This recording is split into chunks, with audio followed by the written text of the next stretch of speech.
Start recording the mixer in 5, 4, 3, go.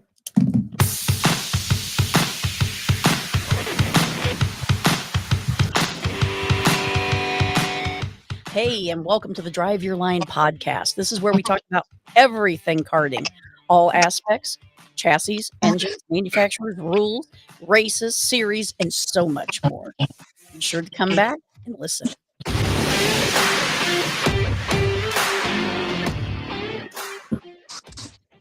Hey, good evening, and welcome back to the Drive Your Line podcast. I am your host, Christy Kendall-Cox. So the last name has changed since we were here last. Took some time off to regroup and reorganize and get some things started. I'm happy to be back. I'm happy to be joining you guys at least once a month, and hopefully we can rock it from here until the end of the year. Um, I'm looking forward to a full season of both road racing and sprint racing. Here locally, we do have a dirt program, and I have spoke to some people here regionally. Maybe we'll be getting some updates from them that we can start sharing.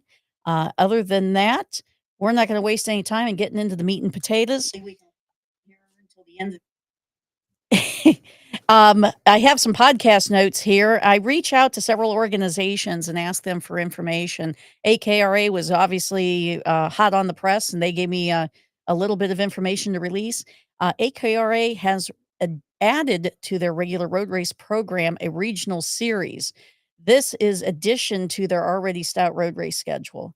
So their new regional series will include MKA, which is the Midwest Karting Association at Lake Afton with Kelly Reed and Company, and also Woodbridge Kart Club with the Shenandoah Circuit and the Jefferson Circuit. So those will be added as regional races. These are not races to be used toward national points with AKRA.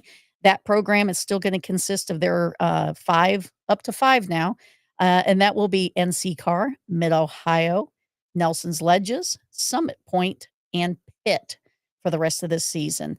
I will say this, AKRA has really done a great job in working with clubs. They strive to make sure everybody gets along, can get what they need. These clubs can use those other events through AKRA as points events. So, that's how this sport grows, is getting clubs involved, that they're not having to fork out a whole bunch of money to let their club members accrue points. So I wish that that could be done in several of our organizations, but maybe someday we'll see some sort of parity like that. I do have a little bit of a regional update to provide. In the past, we promoted a series called Karting the Coast, and it was NOLA Motorsports Park and Finish Line Performance Karting in Biloxi, which is where I happened to get married a couple weeks ago. Anyway, I should have got some video to bring for that, because I took out 30 foot of crash barrier. It was a good time. But Biloxi, Mississippi is the home of Finish Line Performance Karting. Craig, Lori Forshee there are phenomenal people and very good stewards to our sport. Last year, they tried to promote a race toward the end of the season, and they wanted to put it on themselves as a thank you to the go-karters. And the go-karters just didn't respond, and they did not pre-register in time. And that left kind of a void in our path, because when you don't support an event, you have no place to race. And when you have no place to race because you didn't pre-register and you didn't show up, you really don't have much choice to complain. You really can't. But anyway, we hope that we can bring some dates back to Finish Line Performance Karting, 2, maybe 3. I'm going to say 2. And hopefully we'll have some more information on that as it develops. Right now, we're kind of going through some of the issues: insurance, classes, sponsors. Let me say that louder: sponsors. And that's what makes karting go around, are sponsors. So if you're interested in sponsoring the event, a class, trophies, something that you feel will be beneficial for a small series that would like to get kind of a leg up back into the realm of sprint racing, let me know. So tonight's guest, if you're a road racer, man, you know who this guy is. And if you're a sprint racer, you're never going to not be able to see him, because he's like 6'15". Scott Grenier. Scott Grenier has been involved in karting for a long time. He is a third generation go-karter, and his grandfather and his father and now himself have all been very large figures in our sport, and are They are L.A.D Specialties. Scotty. Hey, big guy. How's it going? It's going great. How are you? And by the Good. way, he's in the dyno room, not an echo chamber. Yeah, it's quiet. It's much quieter and warmer in here, so Probably smells good too. of course, yeah. So, Scott, when did you start in karting? Let's start with your family. When did they start? My grandpa and my dad both started about the same time. That was in 66, 67. And then I started when I was 7 years old. So, grandpa is the L in L.A.D, right? Correct. And that stands for Leo and Yes. Don. Leo and Don. Awesome. So, are we going to put in L.A.Ds? No, it'd be salad. It would be Scott in front of him. So yeah, it would be salad. It sounds weird. I don't think we want to put that on engines. So yeah, God. it would be weird. So I'm going to ask the question I ask you every time I see you. When do I get a L.A.D shirt? Well, if you were going to Stars this weekend, I could go upstairs and grab one right now. Well, you know what? My team will be there, dude. Good point. They will all see me in the next couple of weeks. I got to yell at AA Ron to go get that for me. Make sure, AA Ron, this is a call out. You have that crap in the truck, all right? You make sure you already got my motor in there. You can stick it in the box with it. Okay? No worries. Yep. And then hide it from Wargo because he'll steal it. Just so you know. I'll put your name on it. Yep. There you go. There you go. So, Scotty, let's get into a couple of things. A lot of people know you through road racing. They know your dad through road racing. That's where L.A.D's legacy was created. And Don was a hell of a wheelman himself. He was a heck of a dirt racer and a sprint racer. Yep. He did a little bit of everything. Yep. So you came into the picture and you started racing. Obviously, we all started sprint. And so tell me a little bit about your sprint background, you personally. I started 7 years old at Utica Speedway in Utica, Illinois, with a 5-horsepower Briggs. I ran Briggs for the first 3 to 3.5 years of my karting career, and then went up from Briggs to Yamaha and ran 600 Junior, and then did that for quite some time. Didn't really do much more sprint racing after that. Then when I got to about 11, then that was the first time I laid down in a lay down kart. At 11 years old, were you still able to fit in a sprint chassis? How tall were you at 11 years old? Uh-oh. Uh-oh. Oh, boy. Scotty. Can you hear me? No. I think we had a bit of a malfunction here. I can hear you. Hello. Yeah, we hear you. Can you hear us? Give us a thumbs up.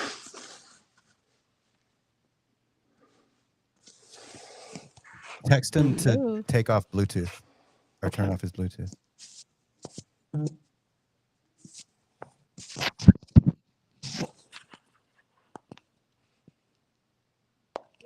Well, that didn't work. Well, I can hear him. There we go. Hello? Good. Hello? There. Yeah. What yeah. Phone call came. Shut the Bluetooth down. Yeah, don't call Scotty. Everybody do not call Scotty right now. Okay, so at 11 years old, how tall were you? Were you still able to get into a sprint chassis? Oh, yeah. No, I wasn't. I really didn't hit a growth spurt till I was probably about 13, and then again at 16. So I wasn't super tall until that point. But then it got to the point where, there's no chance of me really going back to sprint racing at that point. So you went all full Ryan Shaga on us, 15 years old. Super tall, yeah. That's a challenge. So how tall are you now? 6'4". You sure, God, you feel taller than that when you stand next to me. Nope, 6'4". 6'4". Maybe I shrunk a little. I don't know, but yeah. So after that, you got into road racing. And what was the first class you participated in? Junior? 600 Junior, yep. Ran one race in 850 Junior, and then they got rid of the class, and then it was 650 or 600 Junior at that point. When did you win your first national championship? See, that was weird because back in the day, there was actually a bigger draw in the Midwest than there was in WK points. So we ran a lot locally. I didn't really, I mean, back then, even when I started, my dad was running with Danny Dean and Linda Stoll and Heather Ahern, and they were going to all the national races. But I was so inexperienced and young, it really didn't make any sense for me to go to those races. So then when the national point stuff started to fade out and then the Midwest stuff started to pick up, we pushed that. And that was it was called the Wells Cargo Series. And we did that I did that for a very long time. That was a big chunk of my racing. And every once in a while, whenever the national points races would come back kind of up north, I would maybe hit one or two of those. But I really didn't hit national points until I want to say I think 96 was the first year I ran the whole national schedule. Balcony Brandon has tuned in. I'll give you two guesses who that is. Oh boy. Brandon Frankel has entered the chat. That's a good one, Brandon. That was good. He is gravity challenged. Yes, 100%. So, I grew up in the Midwest too. So, my home track for road racing was Mid-Ohio. Kart was my home club. And we just had such a huge presence for road racing. Indiana, Pennsylvania, Ohio, New York. Then going further west into Illinois, we just had so many options to choose from. What track of those were your favorites? I mean, the first ever track I raced or drove a lay down kart was Blackhawk Farms, and then the second time after that was we had rented the track, and Linda Stoll gave me a bunch of driving lessons that weekend, and then the second time out was Grattan Raceway up in Belding, Michigan, which was, if anybody's ever been there, they know how technical that track is, and that was pretty rough as my second go in a lay down go-kart. I don't think I made more than 4 laps that day, but yeah, Grattan was big. Blackhawk was real big for us. Then Gingerman came along. That was big. Indianapolis Raceway Park, obviously Mid-Ohio, Road America, of course. Then we started doing Gateway, and then that's when we started moving outside the Midwest. So let's talk about Blackhawk for a minute. You and I have spoken about this already. As business owners within the industry, we know how important each one of these races, how important they are to us, how important they are to our bottom line, to our customers. With Blackhawk now off the schedule, how does that affect L.A.D? Yeah, that's going to hurt us a bit. That was a pretty big race for us. We had a pretty full trailer for that one. I mean, it's only about 2 hours from us, but I mean, that thing is loaded to the gills, tires, the carts for people to run, and engines and everything. So that one's going to be a big hit for sure. Grattan, yeah, maybe a little bit on that one. Gingerman had already been dying for the last couple of years, so that's not really as big of a hit for us. But Blackhawk for sure. So we're going to switch a little bit. A lot of people don't, we know you from the big track, the big rig at Daytona, all the races, you and Don, the whole, the Sure to Shame crew. Yeah. And, it's always a presence when L.A.D's in the pits. And sadly, you guys are one of the few longstanding supporters of road racing and karting in general that show up in the garages and the pit areas. And thank you. Thank you for being there, and thank you for being part of road racing and being a huge supporter of that sport. What a lot of people don't understand is you are also very active in the national, regional, and local sprint scene. So tell me what it is that you're doing currently in sprint racing. Pretty much just going to the tracks with engine rentals and engine support. So I don't do as much tuning as I did before. To be honest, I kind of miss it. But the engine side kind of needs to be done. It was the road racing side, as we just brushed on, was, it's not in the best state that it's been in. So, we definitely have to venue over to the sprint side to try to build up some more business on that side. Well, I know that our team, Drive Your Line KartSport, has been a big supporter of L.A.D Specialties, and you guys have been a big supporter of ours, and I thank you for that. what do you think is the biggest class that you are now blueprinting and building for right now in sprint? 100% KA. KA 100. Yeah, that's got to be. I think last time I checked, that was over 85% of our work. Well, hell, 40% of it's probably mine. It's quite a bit, yes.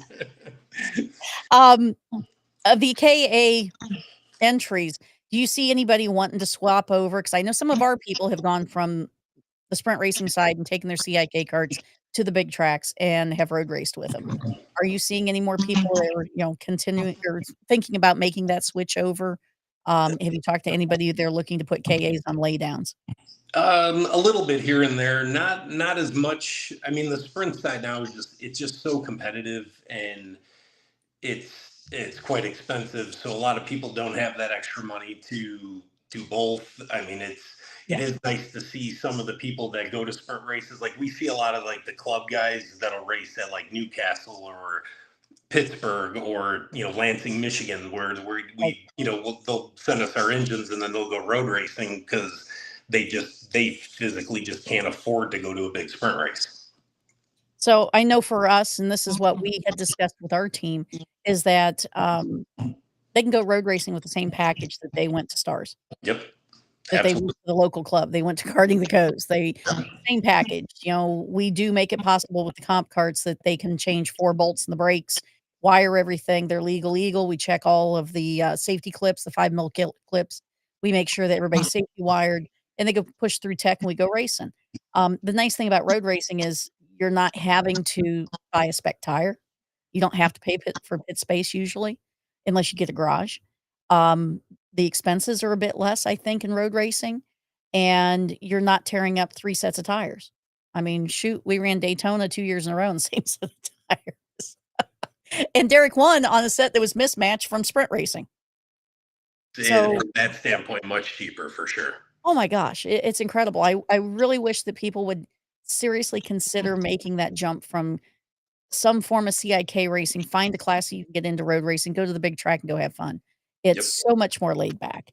Don't get me wrong, I'm a sprint racer at heart. That's my jam. But road racing, the older you get, the more you appreciate road racing. Yep, for sure. Even the sprint guys can learn some things at road racing. That's absolutely. So tell me what all you guys provide there at L.A.D. Pretty much full engine service, machining top to bottom. I mean, of course on engines that's legal on. We'll do clutch work, chassis stuff, build chassis, straighten chassis. We have a frame table, 6 foot by 4 foot Brown and Sharp gauge table is our chassis table. We have storage. We make gaskets, manufacture tooling, fixtures, gauges for the sport. Dyno work, flow bench. Dyno work, flow bench. The dyno was a new addition in 2020, and that thing's been invaluable. We had another dyno before that, but it was pretty rough. But this thing's been fantastic. And we picked up a flow bench a couple years back too. Learned quite a bit on that. Definitely when engines come in, we could tell people when they don't set their throttles correctly and stuff like that. We could yell at them. But the flow bench was a big addition for us. We could do reeds, cases, and and then obviously just carbs with air boxes and everything else. So tell us about that upper right hand picture there. That sweet looking 1980s half shirt you got going. Yeah, that's honestly, I don't know why I put that on. I think I just did it just to lighten the mood, I guess. But it's called the shirt of shame, and basically, if you didn't do the job you were supposed to do, you had to wear that for the rest of the day. So, Has Don been in that? I'm sorry? Has Don been in that? Oh God, no! That would be terrible. There's kids at the racetrack. That'd just be a bad look. Oh my God. But no, Deanna made it for Patrick's wife had made it for us to put some responsibility on some of us. So the upper left hand 2 lay downs. Tell me about that picture. That picture there is myself and Brian Ellis. And that was me trying to tell Brian that I had a dirty push and I was holding him up. But apparently he didn't want to listen to that. And he followed me for the rest of the race and beat me on the last lap. So Oh, we all become Italian when we get in a go-kart. yeah, we become Italian. So you obviously have had a history with DR Kart. Mm-hmm. And tell me a little bit about that and what you do with that company and their brand. Is it Dominican? Where is it you go? You disappear, and I know Don cusses because you're like on some island somewhere. Oh yeah, I've got that's through Colin Daly. So that's how that whole thing started. I've known obviously you as well, known Don Gilbo for a long time. He was a long time road racer. Him and his two sons, and one day I don't know, it was like in October, and Don gave me a call and asked me, can you mechanic for us in Vegas? And I said, yeah, I don't have anything going on this year. Sure, no problem. I no clue who I was working for. Get out there. He's like, yeah, I'm going to put you on Colin. And I've heard of Colin, know who he is. Never, he's from Jamaica, quite quiet, man of a few words. They put me on him, and first 2 years in Vegas, we were in S2 and we had a third and a second. And then it's, Colin and I have had a very good relationship since then. And that's where I started going to the islands. So they had a junior race that is like the academy. I don't know if people are familiar with that in Europe. It's the FIA Academy where they all are on spec go-karts and they all have basically spec engines, but not so much. But it's OK junior format. And in the Caribbeans, they call it CJ Cat, which is Caribbean junior category. And he brought me into Barbados for a race at Bushy Park, which place was absolutely beautiful. And then last year we went to Jamaica they shipped the carts over to Jamaica, and then we had the race over in Jamaica. And how do we get involved in that? I'm sorry? I want to go. How do we get involved in that? We got to just, you got to somehow find somebody in the Caribbean to be a mechanic for. Oh, hey, not a problem. Well, hey, we're free. We just want to come and drink rum and enjoy the sunlight. Yep. Go ahead. Slide number 2 there, Daniel. So these are candids from from your wonderful friend, Deanne Olson. Mm-hmm. And this past year, we kind of lost your driver for a little bit due to a cancer treatment. And we're happy to see Patrick Olson trying to get healthy enough to get back in the seat. How long has your relationship with Patrick been around? It's weird. I've known who Patrick was years and years ago when he was, big time sprint racer. He was the guy to beat in KPV. I mean, there was no doubt about it. I mean, I even built the best thing I could possibly build for Nick Neri to run, and brought it down to Daytona the one year we were on the Speedway. They were at Man Cup, and Nick won, I think, one of the classes. And then him and Patrick got into a little banger in turn 1, and let's say Patrick came out on top on that one. But I never had met Patrick until he started dating Deanne, and that's when I think the first time I met him was at Black Hawk Farms. Awesome. So. Obviously, the shirt is Shane. And I look forward to seeing him come back to the saddle and do great things. Go ahead with number 3. So these are all of the engines that, to the best of my knowledge, I've shown proof of that you guys service. Mm-hmm. What else am I missing? I mean, pretty much it's from Kid Kart, Comer C51, C52s, all the way up to KZ, and pretty much anything 2-stroke. We do no 4-stroke work in here whatsoever. What is your favorite engine package to work on, and why? That's a good question. I'll be honest. The OKN engine, or the OK engines, I do actually have an IME OK engine in here. Those things are unbelievable for the size of the engine and the amount of power those things make. It's absolutely incredible. It blows my mind how fast they are. So for anybody who isn't real familiar, Scott is also extremely good with data. I know that as a customer, I can tell you this, when we go to a national, if it's a sprint race, Scott's through our pit several times a day. He checks on every one of his customers under my tent. He checks their data, video if they have to. He talks to my team manager, Rhett Thomas, talks to the driver, talks to the wrench, goes on to the next customer. And if we have a problem, we go find the tall guy, we park our stuff in his pit, and boom, it gets handled. Road racing, you go right past his pit. He or Don will help you or tell you what you need to do, what you need to bring, what you need to tear down, and they will let you know when your stuff is ready to be picked up and, ready for competition, and you're not gonna get that service from that many people to that extent, and I'm glad that you guys still provide that, one-on-one type service to your customer. I think it's more important now than it ever has been, especially when it's big dollar teams and somebody writing a check and the kid just shows up and drives. You'll actually sit there and takes 4 or 5 minutes and discuss what they need to know and give them a little bit of an education for the next time, and that's very commendable. So, let's go to the next slide. Tell us about the Coyote chassis and how that came to be. Handful of years ago, we just wanted to be in control of what we were doing with the carts and, just minor changes and availability side. We just decided that we wanted to, do that ourselves. And we've known basically every owner of Coyote since its existence. And the current owner, Jim, is fantastic to work with. And I mean, it's been a very good relationship. Well, I'm glad to see the brand alive and well in road racing. That was the only road race carts I ever had laydowns wise were, I think I had a Quicksilver, and the rest of them were Coyotes after that. And Wayne Lispelary took very good care of us.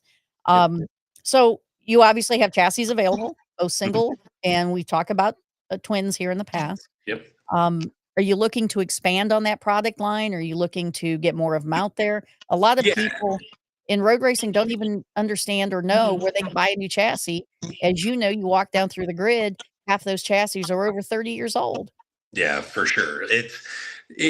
Road racing is a very unique market in karting. It's, there's not as, years ago, I mean, you go back 30 years, I mean, there was, a lot of people were into fabricating and into, building things. You don't really see that now. I mean, you could buy a sprint cart for whatever, $5,200, take it out of the box and everything's in that box and you put it together and slap an engine on it and you're ready to go. I mean, with the lay down go-karts, it's a lot of work. They are mini race cars to put together.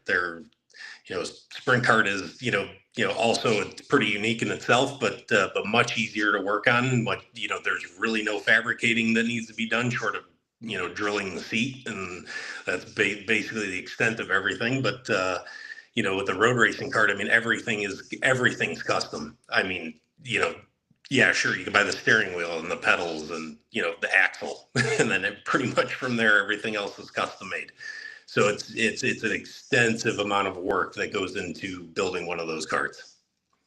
And, I know that Patrick is really good at hanging body work. Thank goodness, because nobody else wants to do it. And, we're in discussion now with Don about having a new chassis built. It will be going to the International House of Bodywork at the Olson residence. What kind of services do you guys provide trackside that nobody else does? Basically engine repair. I mean, a lot of people, I mean, especially when you go to the big race like Daytona, Mid-Ohio, Pittsburgh, there's a lot, when you do get the crossovers, like you get the people from the sprint side that they're so new to it, they don't really understand how it works. And then, somebody's like, oh, well, you have to go buy this gear because, that most of these guys don't have anything bigger than 11 tooth. Well, now you need a 15 tooth or a 16, depending on the track. There's just so many things that they don't understand when they come in. And one of the biggest things is carburation. And a lot of times the sprint carb setting does not work on a road race track. Nope. And they find out real quick what happens when that ain't right. So our Sun and Hone becomes very popular at the racetrack. So we do, and I mean, we don't turn anybody away. I mean, if, we understand people spend a lot of money to come to the racetrack and, what it takes to get there and the cost. So we try to keep everybody going. We try to keep everybody running on the track and do what we can to help. And most people don't have homes in their trailer. So that's probably the most unique thing. But we also, we bring scales to the track. We have a whole platform. We can scale carts at the track. I mean, there's, a lot that we can do, a few things we can't do, but for the most part, we could do just about anything at a road racetrack. What does the future look like for L.A.D? Where is it that you want to take L.A.D from here on? For me, I definitely want to push the engine stuff on the sprint side, maybe down the road. I mean, do I think I can run a team? Yes, I think I can. But to get the drivers and the money behind it is a lot. And I think I can, which maybe down the line, I would maybe like to go that route, but for the foreseeable future, just, keep plugging away with the engine side and keep going there. I'd like to see the road race side pick back up. It's just, the signs of it just don't look great, to be perfectly honest. There's no new blood coming into the road racing right now. And that's where it's all at. When you don't have juniors coming in, it's, then where do you go from there? I mean, yeah, sure. Maybe, a random, 30-year-old guy decides he wants to race go-karts one day and he comes in and we pick up another racer. But, it's so hard for me even now to really push and develop the laydown stuff as much as I would like to be honest. It's hard because there's just not enough draw there. I really would like to see more people come back out and race, but, I get it. It's quite expensive. Well, when we talked to our team about road racing and the importance of Daytona, Mid-Ohio, Pittsburgh, and what these events mean to not only the person driving it, but everybody there. It's a different format. It's much more laid back, but you are learning a different skill set. You learn patience. You learn strategy. You learn what a real draft is. What you get on a sprint track, please sit down. It's not even close. Sit down, whether it's lay down, sit up, the draft in a road race is completely different. And, look at your 206 class. Somebody farts sideways and we got cart parts everywhere. But it's different than what you see in sprint. And I think road racing provides an element that helps these people go to attain the next level, right? You've already been to some of these tracks if you're going to go into sports cars. You've already been to these tracks if you're going to go into stock car racing or late models or super lates. So it provides a different layer that sprint racing can't. And years ago, we had to do it all. It was dirt, road race, sprint racing. And now there's no emphasis on being a more complete driver. Do you think that is an issue as some of these younger drivers move on into bigger motorsports? Yeah, I mean, I do. I think there's definitely a benefit to, for some of these guys to learn on the road race side. I mean, like you said, the draft is huge, but, for me, it's momentum. Like, a lot of guys, especially when they come in from sprint stuff, and even the little bit of tag stuff that I did, these guys will come in and they dive bomb you. Well, when you're on a sprint track and you got, a 1080 gear, it comes off the corner all right. Even if you got dive, well, when you're running a gear that's like a 1670, well, when you get dive bombed, then somebody comes inside you and then everybody slows down. You really slow down and it takes forever to get the momentum back. And I mean, and it's not just tag. I mean, it's like this even in enduros, it's same thing. But, having that understanding of momentum and keeping the pack moving, I mean, I get it. In Europe, everything is kill mode. They go, forward, because they think a little bit differently. So like when they get older and they get more experience, they know how to do it. They know how to race. Where when they're in that weird junior era, unless they're racing nonstop at every race they could possibly go to, they don't understand. They don't understand defending. They don't understand momentum. They don't understand any of that. So, when you're a senior, you can, lead a race with P2 directly behind you. And if you're P2, you want to, dive bomb P1 and back up P1 into P3 or P2 to P3. So there's a lot of games to be played, but most of the time when you're, in the senior class and you're experienced, you understand how to play the games. But, a lot of the younger drivers and inexperienced drivers, for me, it's momentum. That's the main thing, is they don't understand how to carry the momentum and keep it. Like, and I see that even with reasonably good sprint drivers, like, the thinking forward doesn't really exist. And I think it hurts a lot of these guys. The guys got mega talent, but they just can't, the racecraft just isn't, that they're not thinking far enough ahead. And I think there is some value to the road race side. I think that would help a lot of these guys learn how to draft, learn how to carry their momentum, be a little bit more patient. Yeah, sure. Yes. Racing's a slightly different beast, but but I think it would help. It was very interesting to me. Obviously, Rhett Thomas drove our B stock the last 2 seasons, and the first time at Daytona, it was a rough go. But this last year, he was leading by, I think it was almost 15 seconds when he had a failure. Wasn't an engine failure. But it was very interesting to me how quickly he adapted to that lay down position. And he said that it would have been far easier if he wasn't sliding all over the inside of the cart. So hopefully the next one we put together will make that a far more Rhett Thomas friendly vehicle than what he had. But he adapted to that much quicker than a lot of sprint racers do, and I don't know if it's because of his previous experience in the, larger four-wheel, open wheel stuff, or if he was just able to relax and get into the mode that this is not sprint racing, it's not kill mode, but it is still a very tactical race. What do you think we have to do as road racers and as sprint people, because we both play, both sides of that field? What do we need to do to bring more people into road racing? What's your opinion? I mean, the having on the enduro side, having more, parts, pieces readily available. I mean, a lot, one of the biggest problems with road racing, and a lot of people will attest to this, is that, there's so many classes. Like, I mean, I get it, these engines aren't cheap, and these carts aren't cheap. I totally understand, but I just don't understand how people can have enjoyment in running against one other person. I mean, I get it. Like, like right now we have Tom Johnson running our KA program because we want to build that. We want that to become a thing.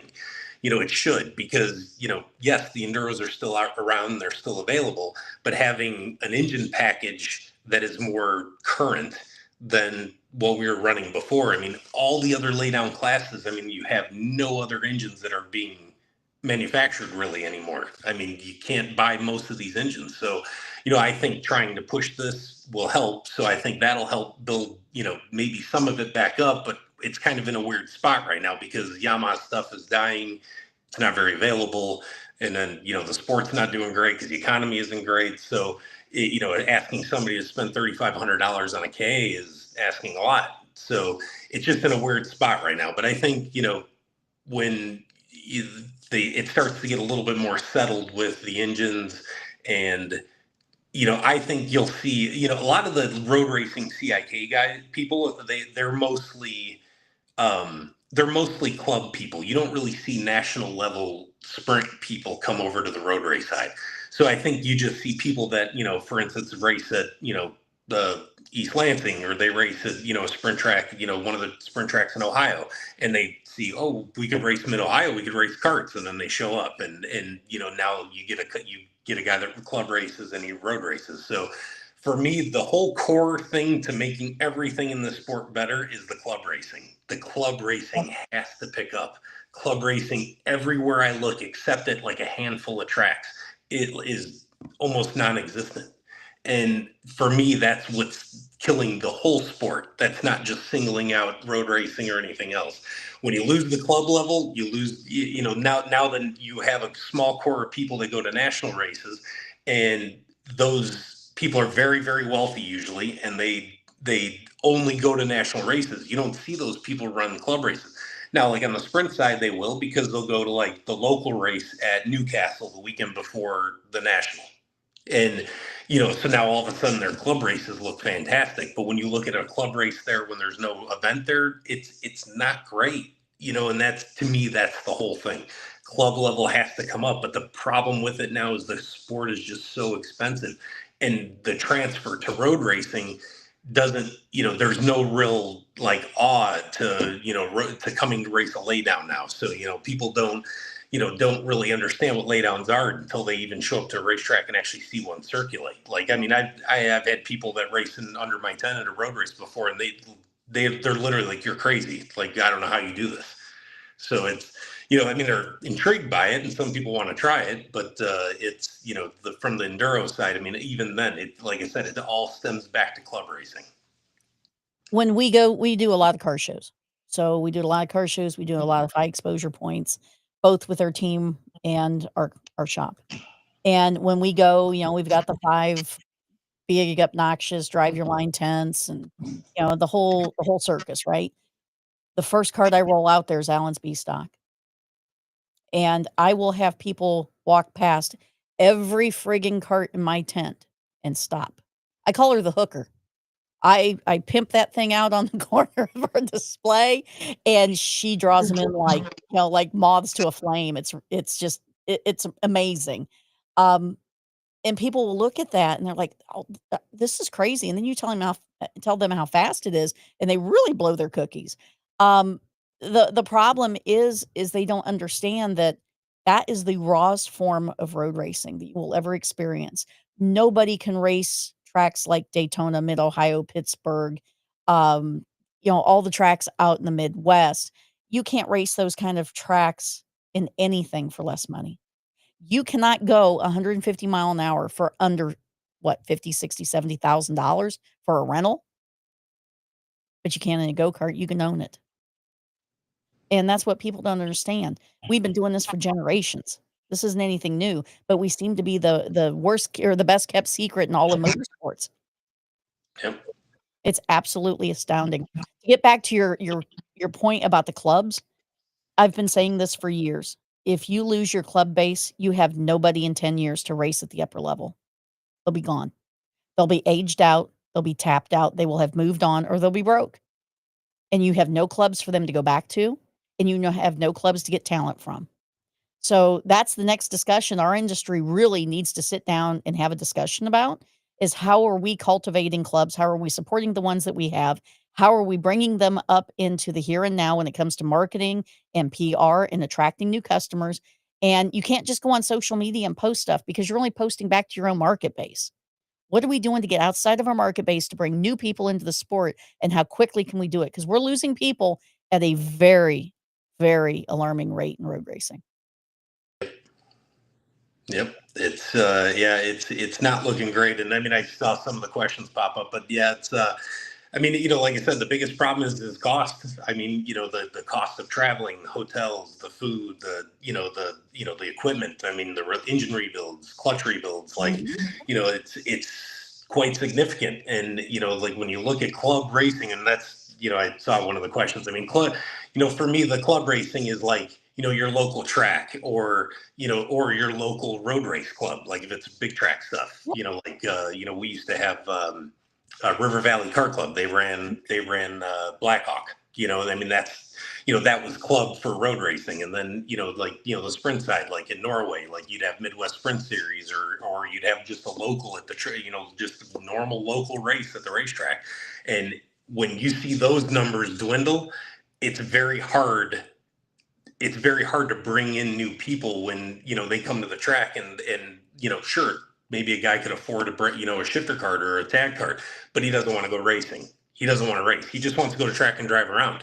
He doesn't want to understand how to tune a cart. He doesn't want to, and that's a whole nother realm of probably why people are somewhat, a little intimidated coming into it, because, these go-karts are pretty sophisticated now. I mean, they're not like they were in the 80s, and where they were very, it was very fun with 2 displays and hang on.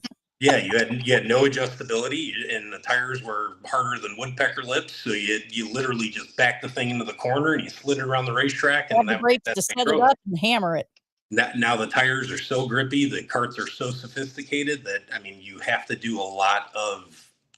understand a lot to go fast. And that's I think part of the problem as well.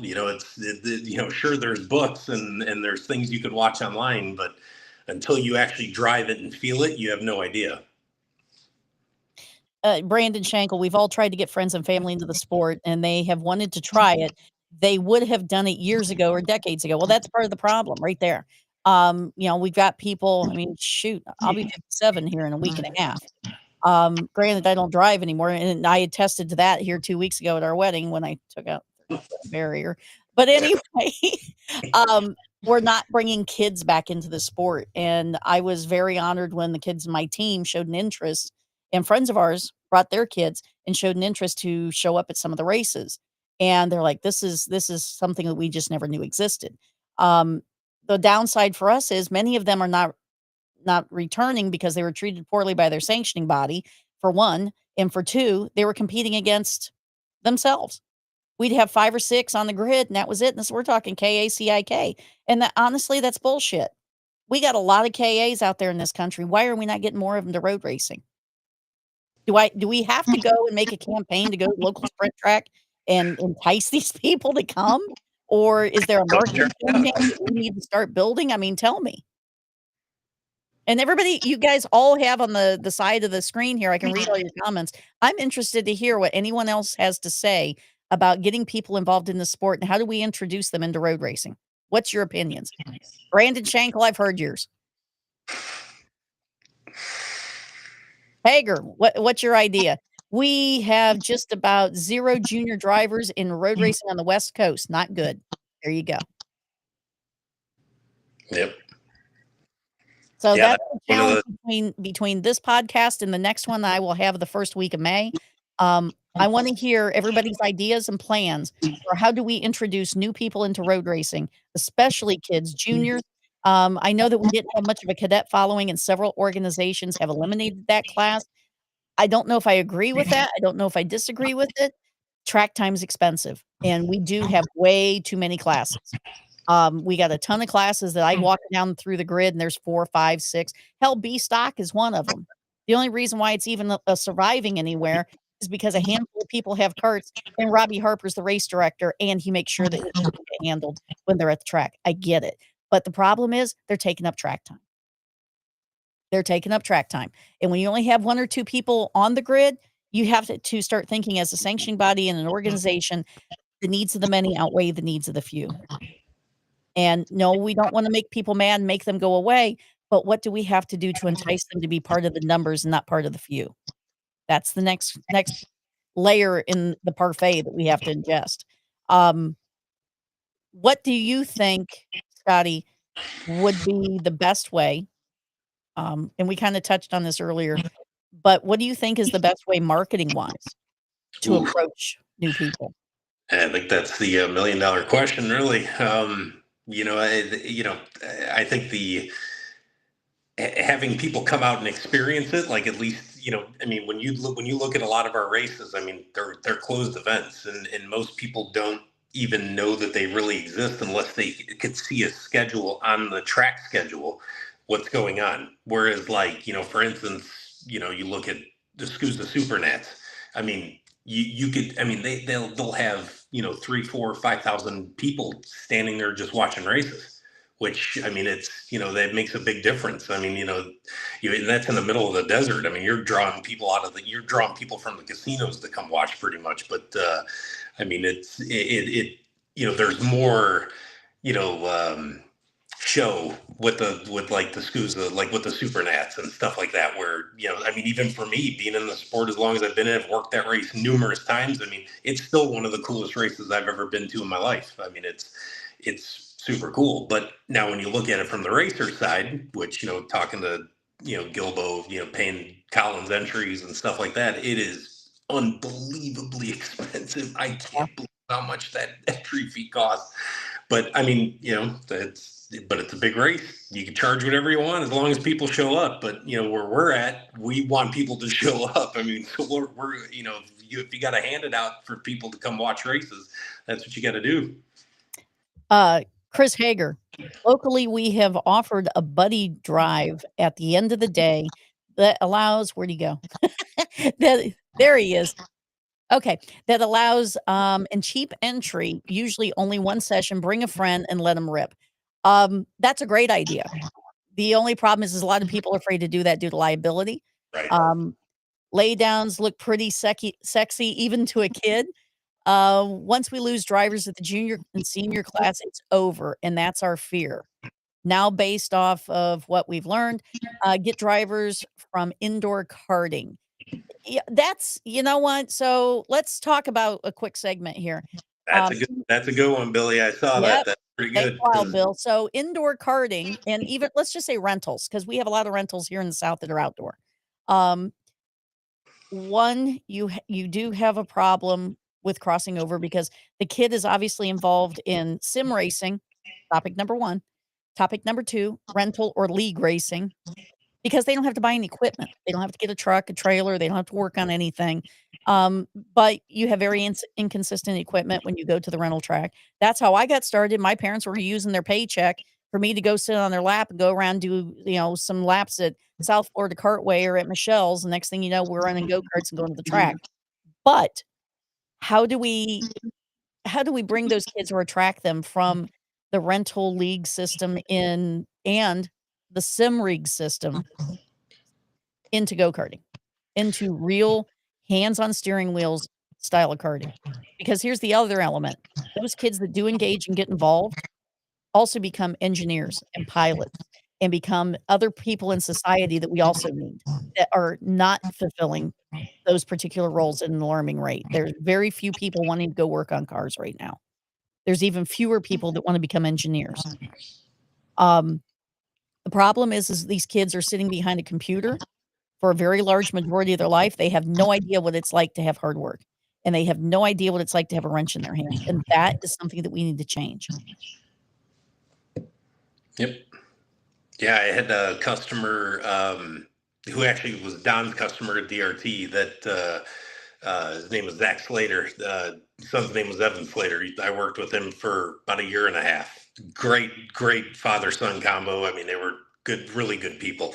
And they came from indoor karting, but he had friends that raced with him in indoor karting, and he came over because he could afford it, and he would bring his friend over. They would let him drive Evan's kart at some tracks to give him, just give him some experience and have him check it out. But what it came down to was money. His friends could not come racing because they could not afford the equipment. One kid bought a used kart, but Evan and his father had enough money that he was going to big races. We're driver coaching him. We're doing data, and he goes back to his club track, 3-4 months later after we'd been working with him in Florida, and now all of a sudden he's 4 seconds faster than he was earlier in the year. So it was very discouraging for that kid, and they didn't want to pursue it anymore after that. But Zach had told me what it came down to was money. Yeah. And I think there's way too much emphasis on getting these kids to the upper level at SCUSA, STARS, USPKS prematurely. I mean, that's always gonna be the rung. That's going to be the big coup de grace, right? But I think a lot of times we're pushing these kids too early before their experience level is ready, and dad's wallet ends up paying a lot more money in the end to keep up. You're trying to keep up with the front runners, you're never gonna keep up with the front runners. You can buy the fastest equipment on the market, but if your driver doesn't have his shit together, he's not gonna put it out there. And you get these kids that go out there, and unfortunately, they have a false sense of security because daddy went out and blew a lot of money on a good package and a high dollar team. Well, I'm sorry, but if your kid sees a gap and he doesn't shoot for it and causes a pile up because he shot for it at the wrong time or made the wrong decision, he doesn't need to be at that level. He needs to go back to a level where he's more confident, he can actually grow, and he can actually learn something without feeling the peer pressure of bad performance. And I think that that's happening more and more, and we're losing these kids and their families because, like you said, we're throwing money away. We're spending money on chassis that break because our driver made a bad decision or got in a tangle up. We're spending money on engines to try and get to the front. Well, it's more than that. If your driver is only able to give you a $2 ride, that's all you're going to get is a $2 performance. And that's not his fault. That's somebody's fault for not backing the parents up and saying, "You're not ready yet. Let's help you."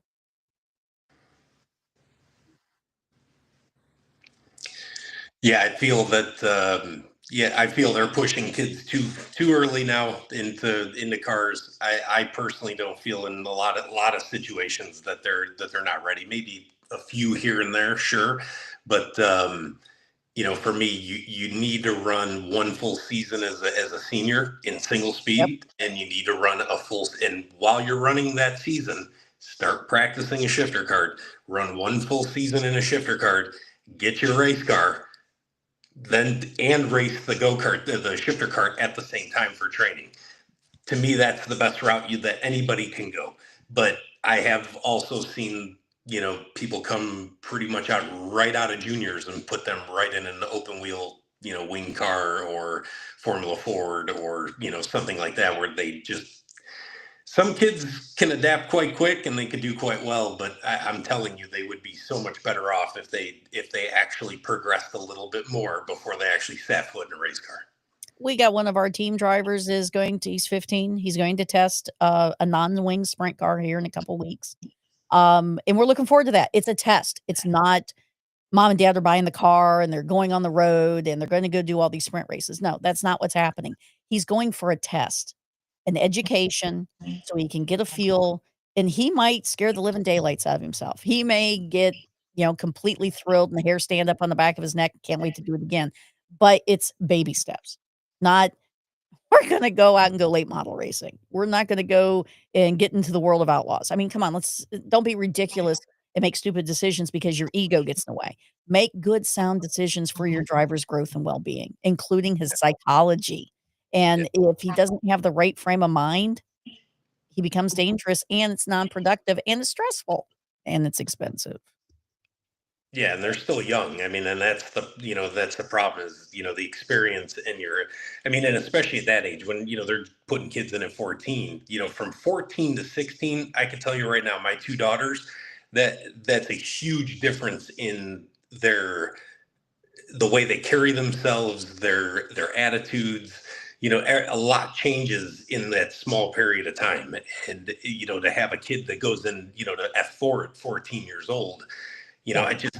I just don't feel that's the right path. I just think that, you should at least mature as a karting driver to even just a little bit mature and then go race your car.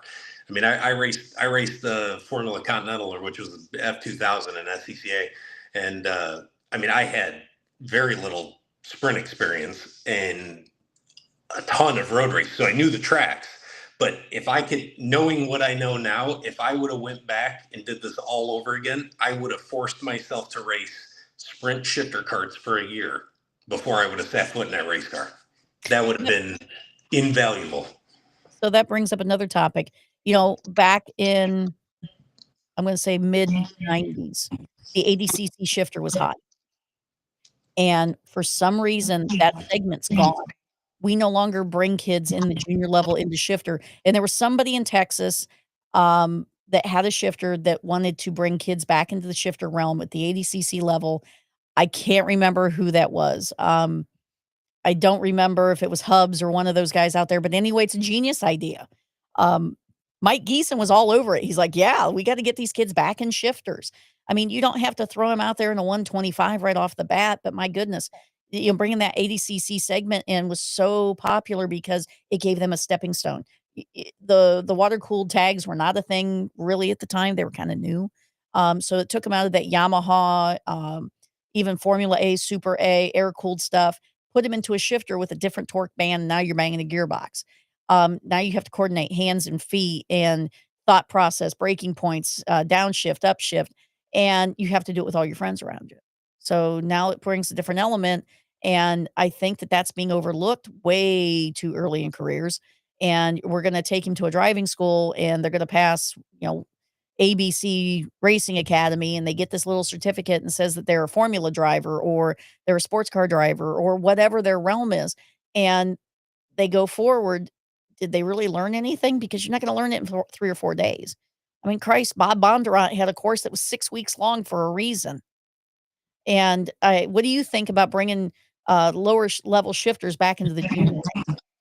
It looks like Billy Musgrave's working on that, and he's starting to gain some interest in that. I mean, I think it's a good idea. I mean, yeah, it brings that element of getting the kids into cars faster, which I'm still thinking they're not quite matured as racers yet to go that far, but to get them started in that at that, soon like that when they're juniors, I'm all for it. I'm all for that. I think that's, start getting them used to shifting gears and how to do everything. It's a much different way to drive a kart. It's way more technical. So I think it's a good thing, and I know Billy's doing that on the West Coast, and he's trying to push his program now, which is pretty good. I think it's good, especially if it gains interest and keeps people involved. I think it's a good thing. John Christ posted his response here was, as kids, we had to build our own kart because we couldn't afford store-bought. That taught us the appropriate running, how to appreciate running near the back. Yeah, I've been there, done that. Yep. And, I had to pick up the front Right. end of my kart. And you know how much lead was on my kart when I was a junior? Oh my God. But we in our team, that's all, the experience I can possibly relate. But in our team, we do have a different way of doing things. And Rhett Thomas has done a good job in instilling that in the parents and our drivers. They have a task at the end of the day that they have to perform themselves, not mom, not dad, not a hired wrench. We don't really encourage that. But they have to do certain things and get that cart prepared to go on the table so it can get prepared for the next day. They have certain things they have to go through both for you and for Rhett. Rhett makes sure they have a book. They are writing down every time they go out what that session was like, where they had problems, where they felt that they had gains. Then Rhett goes over their video. He goes over their data. He goes over their notes. You obviously come in and out of our tent many times, and our program is not going to be at the front. We are not going to be a Trinity Kart group. We're not going to be an RPM. We're not going to be all these other teams. We don't want to be. I mean, yeah, we all want to run up front, but we want to instill a different level of education. And not everybody's going to go to IndyCar. Not everybody's going to go to F1. Not everybody's going to go to NASCAR. And there has to be a place for these people that they can still enjoy motorsports, possibly make a living at it. Prime example is Chris Gabehart. My goodness. Kid came out of dirt locally, ended up on the national scene. Now he is overseeing Joe Gibbs Racing. What a story. And no, I haven't forgotten Carrie. We're going to talk about that kid here soon. But anyway, these kids have to have the opportunity to be confident enough to work on their own stuff. Connor Corsi, I watched him take his go-kart completely apart one day and put it back together, and it was ready the next morning. Luca Gomes, same thing. Derek Wargo, Derek's dad is releasing the reins a little bit more and more, and little D is doing a lot more wrenching. So, you have to let them, they got to make the mistakes. If they go out and they forget something, hey, guess what? I guess you don't let that happen again now, do you? Yeah, it's definitely valuable. I mean, that's one thing I always pushed with kids is, especially like Slater, for instance. I was talking about him earlier. Like when he first came on board, great kid. Like he'd come up and ask me if I needed help, and I told him at the end of the day, you take all the body work off the cart completely, and you clean it and you put it back on. It was the only job he had to perform for me. And he all of a sudden now he's noticing like, hey, is this okay? Is this bolt okay? Or is this, he's looking at the spindle and like, there's a nick in one of the washers. Right. Or something. And I go, that's what you need is now you're starting to pay attention now to what's happening. And that's going to make you a better driver too. It's not only just, for me, not that I don't care to clean the body, it's fine, but it's, but now you're more involved and it keeps your interest peaked more, I think.